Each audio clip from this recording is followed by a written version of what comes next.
Wow, Burst of Destiny was one hell of a set. Hey guys, I'm Magic here, and I'm here today to talk about some of the new decks that are going to be kind of arising post Burst of Destiny release. Generally, I think some of these decks are going to be powerful. Some of them we've got to hope and see. Some of them are going to be damn right top tier meta number one. But before we get things started, please like, subscribe, comment down below what kind of decks you think I may have missed out on. Let's get right into the video. Sword Soul. This deck is going to be broken. I generally think that this deck is going to be more abusing the cards it can play to some extent. So Sword Soul being a new synchro-based strategy that's going to be taking advantage of making tuners, token tuners, and synchroing into the boss monsters.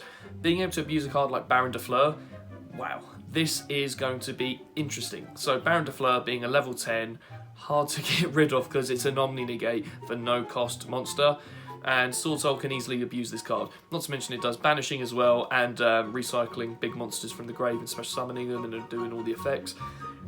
Wow, I think this is going to be amazing that this deck can kind of take advantage of big monsters like this, and also another monster they can kind of take advantage of in their strategy is going to be Destiny Hero Destroy Phoenix Enforcer. Again, another strong broken card that's recently been released in the Burst of Destiny set. This card's going to be able to pop itself and a monster you control and then just resummon it again, so it's continuously coming back and then continuously popping cards.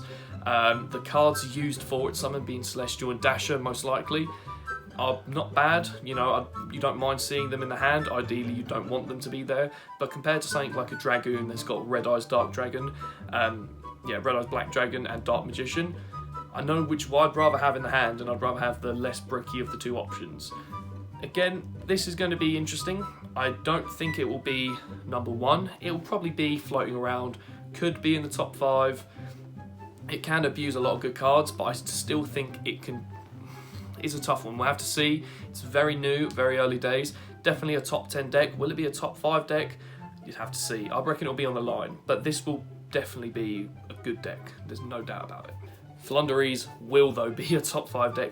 Damn, this deck is absurd with what it can do. Being able to just continuously normal summon, not special summon, normal summon is kind of broken. Being able to get around Winder, because that's special summons, just means this deck is really powerful. The whole deck strategy is going to be summoning itself out, tribute summoning extra monsters, and then chain blocking all the effects, because once they're banished, they get an effect, and it's all kind of ignition when it all happens effects. So being able to chain block, so to get around a card like Ash Blossom, is really powerful. The whole strategy as well, being able to wind barrier statue decks as well, it's going to be very annoying to have to play against. I thought we were around this now. I thought we'd finally got past this. Bird Up, Dino, Tri-Brigade abused it as well. I know Tri-Brigade, Lyrillus. Why do we keep getting wind barrier statue locked? This is really, really frustrating. And it's back. It's back again. It's another thing we got to now deal with again, guys. But yeah, they can kind of abuse that strategy because they're wins, or some of them are. But yeah, they can do that. Being able to play cards like Rise of the Mega Monarch as well is kind of funny, just because why not? Being able to play stuff like Dimensional Shifter, Dimensional Barrier, no, not Dimensional Barrier, yeah, D-Shifter, Macrocosmos, just anything that's going to be banishing. There's another one, the monster as well, I can't remember for the life of me, or maybe I'm thinking of that and it's the spell. Either way, they like banishing, and a lot of the decks right now aren't going to be liking that. Virtual World, it will hit them. Shadow Invoke Dogmatica, ideally they want to have cards in the grave to banish from Schism, banish for Invocation, so they want to keep it in the grave for their plays. And Eldritch as well, kind of being killed if you banish. It's definitely a deck that's going to be kind of appearing and kind of ruining a lot of strategies. Easily sided against, though, I think like a good tactical Artifact Lance here, and I've said it many times before, Zombie World as well being around, probably Eldritch, Virtual World can deal with this. Doesn't mean that it will always, it's not like the deck's not going to do anything. It will definitely be a top 5 strategy. There's no way I can't see this deck being a top 5 strategy. It's broken. Another deck that I was not expecting to have to feature here, because I kind of shrugged it off, and I think a lot of us did as well. However, I've seen the code get cracked. It's quite powerful, actually. Sunfire. Sunfire recently got support in the Burst Destiny set, so it means this deck is actually able to operate quite powerful. being able to special summon one of the Sunseed cards with the new card, I think it's Sunseed or Sunvine, Howling or Sowing or Lowing, whatever it is, very powerful.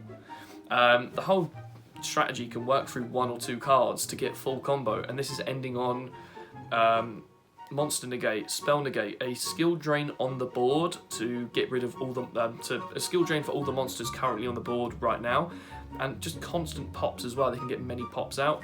It's really powerful. However, I think it's going to be easily countered because it loses to probably 1 hand trap. They can get around that. They take advantage of Trap Trick, Reflection, and Gravedigger Trap Hole very strongly, and because it's a plant, it does help with the facilitate more of their combos.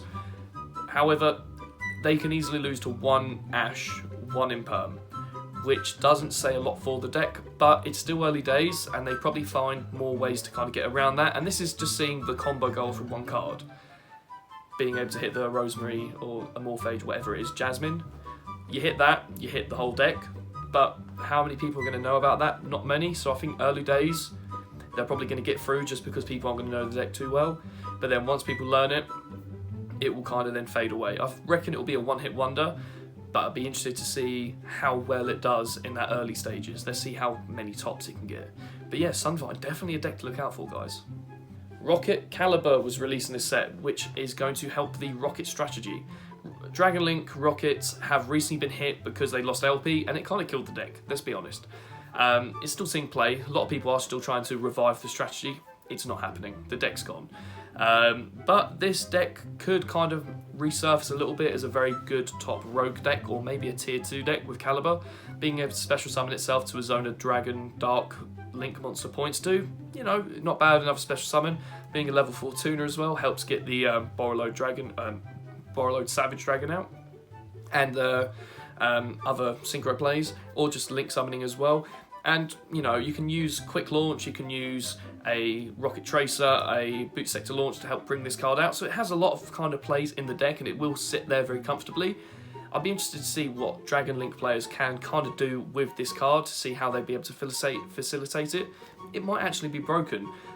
Do I think Rockets are going to be making an appearance, or Dragon Link are going to be making an appearance like a lot?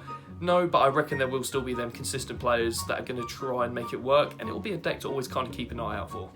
Finally, the deck that I reckon is going to probably be a #1 strategy, just because they've been given kind of an amazing card on a silver platter indirectly to them, is Eldritch. Lord of the Heavenly Prison, or Lord of Heavenly Prison, is broken. A level 10 3k attack monster that's going to be protecting all of their back row is nuts. Being able to reveal itself during your turn to protect everything set, and then the next turn, after it's still revealed, after you play just 1 spell or trap that you had set, being able to special summon and then set another trap from the deck, it's crazy. This is such a strong card that's going to help out the Eldritch strategy so much, as they are a back row heavy deck. Being able to protect that, and then more heavy, like big strong monsters on the field, more beat sticks on the field, is going to be broken. And I really think that Eldritch are going to be able to abuse this card. And it's level 10 as well, so they can do some overlay plays, and it's going to be hilarious when they train someone to OTK. But this card is going to help Eldritch a lot. Eldritch can already take abuse of Dimensional Barrier to hit a lot of these extra deck focused decks, apart from Tri Brigade, but they have other outs for that, being Zombie World, which is going to help take out such decks as Tri Brigade and mainly Flunderees. Flunderees is going to be kind of a good matchup for them because they like to banish where Eldritch don't. However, Eldritch can play stuff like Summon Limit and Zombie World, which are going to immediately counter Flunderees. This deck is broken. They can also play Dimensional Barrier to like shut out, like I said, shut out Xyz plays, Synchro plays, Fusion plays, Xyz, Synchro, Fusion, Ritual, Diatron Shadow, Virtual World, Sword Soul. It has counters it can play. It can play Trap Tricks, Torrential Tribute as well. This is really, really broken. I honestly don't think everyone's kind of clocking on how powerful Eldritch could be. I generally think it's going to be #1.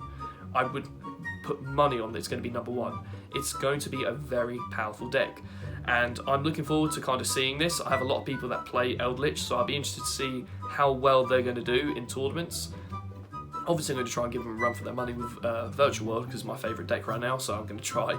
But yeah, Eldritch is going to be broken, guys, and I really don't think anyone's going to kind of see this coming as much as I am seeing it coming right now. Lord of Heavenly Sphere, Heavenly Prism is broken, and it's going to really help Eldritch. And also, once they evolve their trap lineup for the meta game, they are going to be a really difficult deck to deal with.